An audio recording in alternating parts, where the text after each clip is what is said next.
Assalamualaikum warahmatullahi wabarakatuh. Perkenalkan, nama saya Desi Safitri dari Fakultas Kesehatan Masyarakat Universitas Islam Negeri Sumatera Utara. Di sini saya akan menjelaskan materi tentang fungi dan alga. Langsung saja kita masuki materi berikut ini. Definisi fungi. Fungi adalah organisme kemoheterotrop yang memerlukan senyawa organik untuk nutrisinya atau sebagai sumber karbon dan energi. Di dalam dunia mikrobia, jamur termasuk divisi Mycota atau fungi. Ciri-ciri umum dari fungi.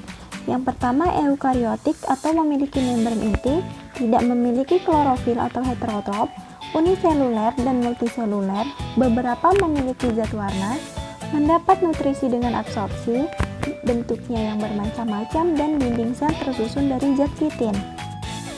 Selanjutnya ada jumlah sel jamur, di mana ada uniseluler yang contohnya Saccharomyces sp dan multiseluler contohnya Lepiota sp.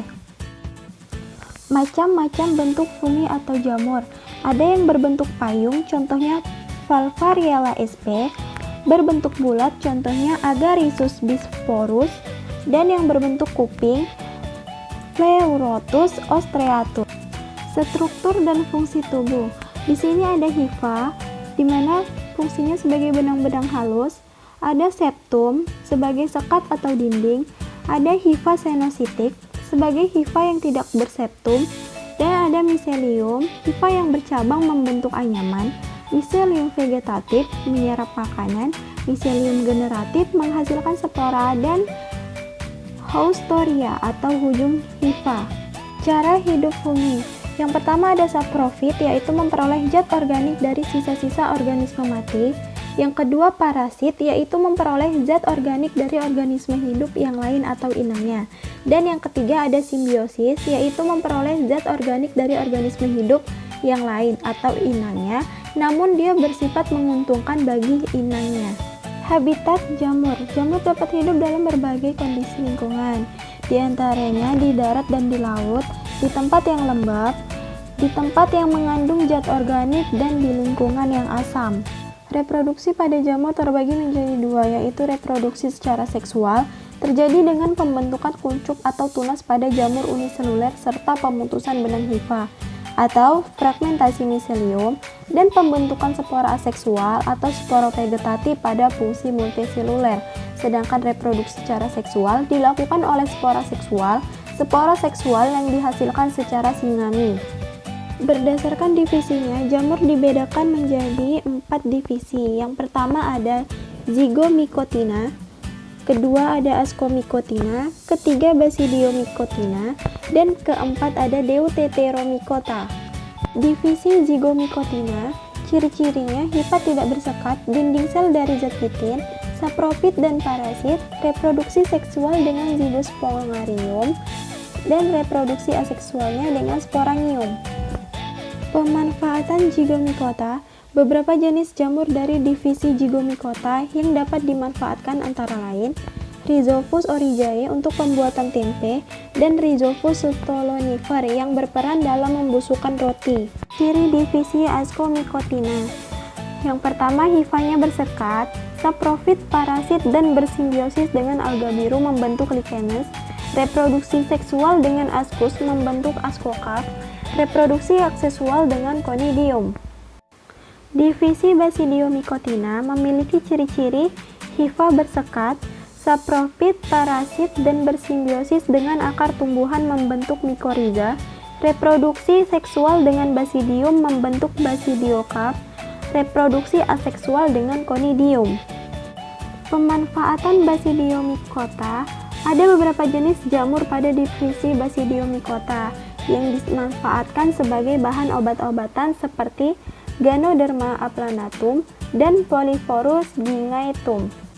Divisi Deuteromycota, ciri-cirinya hifa bersekat, tubuh berukuran mikroskopis, bersifat parasit pada ternak, dan ada yang hidup saprofit pada sampah. Reproduksinya aseksual dengan conidium dan seksual. Banyak yang bersifat merusak atau menyebabkan penyakit pada hewan-hewan ternak, manusia, dan tanaman budidaya. Contoh Deuteromycota yang merugikan. Pertama ada Microsporum audodini, Trichopiton dan Epidorepiton sebagai penyebab kurap dan ketombe di kepala. Kedua ada Sclerotium rhopsi, penyebab penyakit busuk pada tanaman.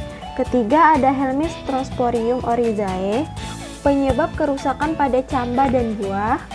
Keempat ada Malassezia purpur, penyebab panu. Dan yang terakhir ada Fusarium, menyerang tanaman kentang, tomat, pisang, dan tembakau.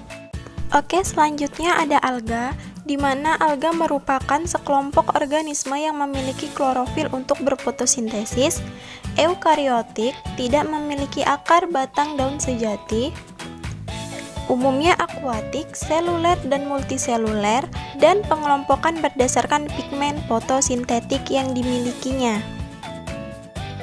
Habitat hidup alga atau ganggang adalah di tempat yang lembab, basah, dan berair, baik air laut ataupun air tawar.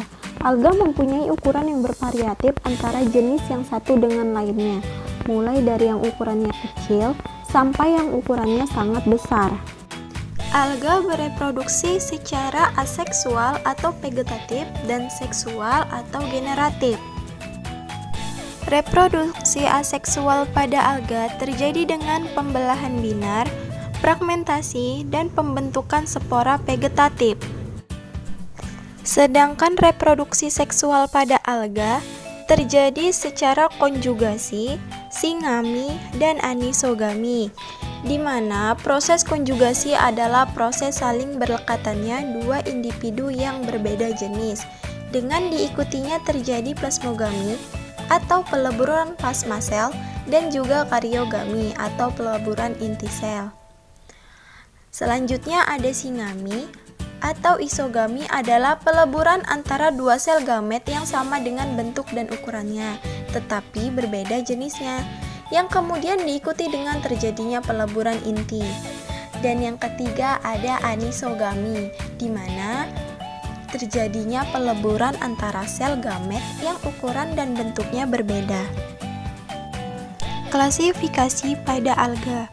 Pertama ada Chlorophyta atau alga hijau, dan yang kedua ada Chrysophyta atau alga keemasan. Ketiga Phaeophyta atau alga coklat. Keempat Rhodophyta atau alga merah. Kelima Euclenophyta. Keenam Pyrophyta atau alga api, dan yang terakhir ada Bacillariophyta.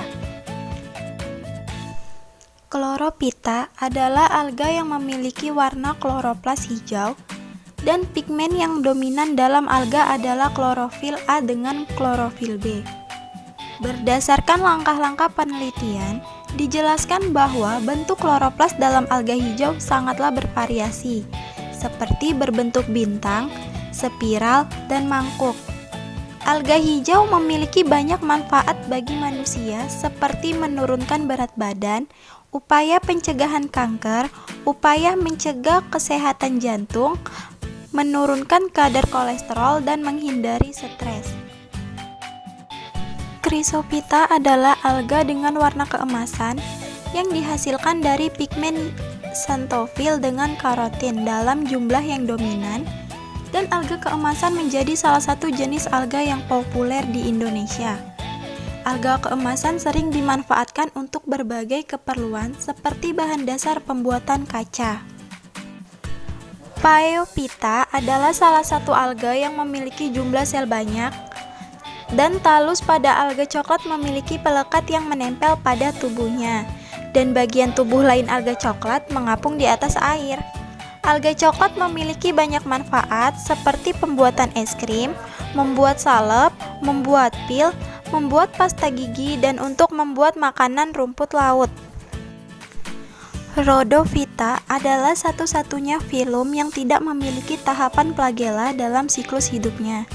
Dan alga merah memiliki pigmen fotosintetik yang berupa phycobilin.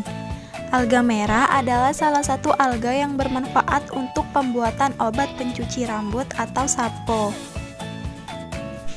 Euglenophyta adalah salah satu alga yang bisa hidup di air tawar ataupun laut. Hal ini membuat Euglenophyta dianggap menyerupai tumbuhan. Alga ini memiliki ciri utama yaitu gerak menyerupai hewan dan memiliki banyak manfaat, salah satunya sebagai campuran dalam pembuatan semen. Pyrophyta atau alga api memiliki pergerakan yang ditopang oleh dua flagela. Kebanyakan alga api hidup di laut. Alga ini termasuk dalam alga yang aktif bergerak dan percepatan tumbuh di laut sangat dipengaruhi berbagai faktor. Yang terakhir ada Basilaryophyta, di mana alga ini tersebar di seluruh perairan Indonesia.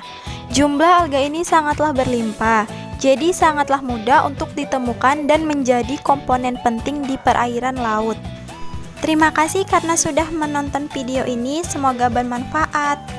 Jangan lupa like dan subscribe-nya ya. Assalamualaikum warahmatullahi wabarakatuh.